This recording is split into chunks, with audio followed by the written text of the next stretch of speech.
Hi everyone. I started making these at the start of the year, and I figured that I would make fresh and make some new ones, as the other ones looked a bit naff. I made these because they were almost a diary to myself, keeping kind of track where we're going, slacking a bit obviously as I was moving and setting up new things like business and that.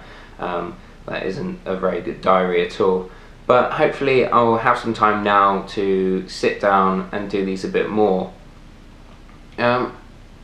Refreshing. So I'm a photographer from Northampton.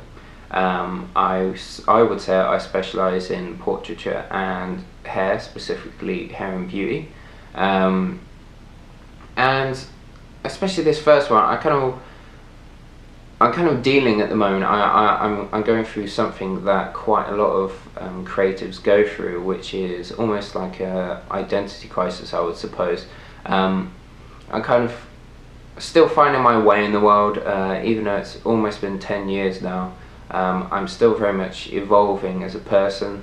I'd assume quite a lot of creators would say that we all evolve as people, but I'm going through this stage now where my own work seems to be evolving as well, and as our work is ourselves in our personalities, then I myself are going through kind of like an evolutionary period at the moment, and it's kind of like so basically I've reached this point where I'm quite, I wouldn't say content, because content means I'm almost stopping, but I'm letting my lighting take kind of like the back seat now, and I very much want to get more involved with my subjects, especially in portrait photography.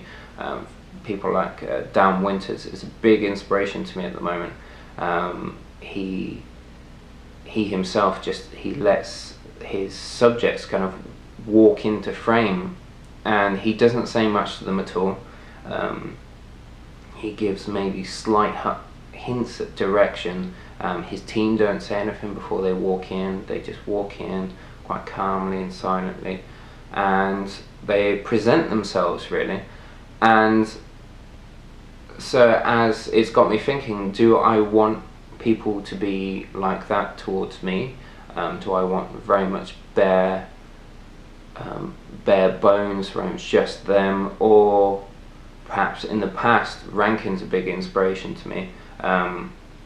His photographs are very confrontational, even in their style. They're confrontational. His subjects are always staring at the lens. That's always something I like anyway, but they're two completely contrasting views, and it's not kind of should I pick, but it's where do I stand, especially in portrait photography with that. And I'm very much kind of going through the stages at the moment of thinking where I want to be, and hopefully I will kind of emerge more enlightened, I suppose, but more directional, like this is where I want to go with that. And again, with my fashion and beauty, particularly hair, again, I think lighting will always evolve, lighting techniques, I always try new things, but I very much want to concentrate now on what is in front of me, what am I photographing, how am I photographing, how are the people portraying it. And these sound obvious, but I think at the start everybody battles with their own demons.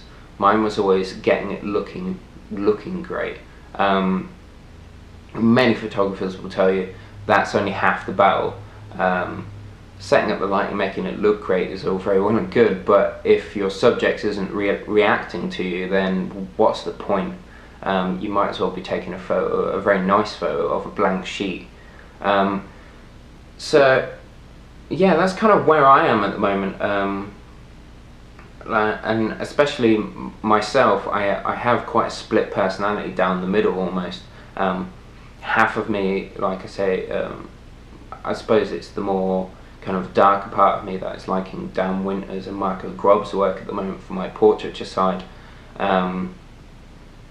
They're two great photographers, but they're very dark and atmospheric, and I have that side of me which I need to tap into a bit more, which is dark and atmospheric.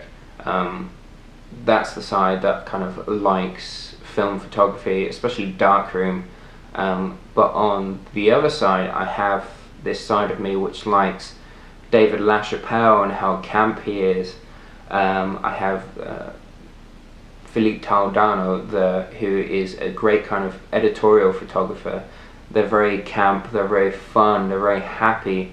So I kind of have these two sides of me, and I need to kind of come to a middle ground. What I would love to know is there any other kind of creatives out there who have these kind of split personalities? And I myself particularly have trouble bringing them together.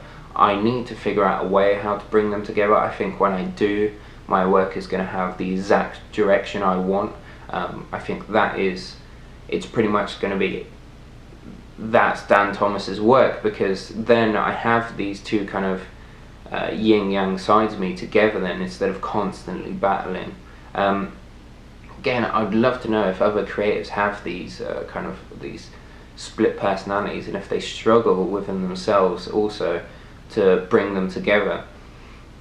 For now, it's not a bad thing.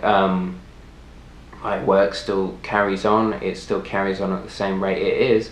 It's just I'll be constantly experimenting of where I want to go, and hopefully soon can kind of get there.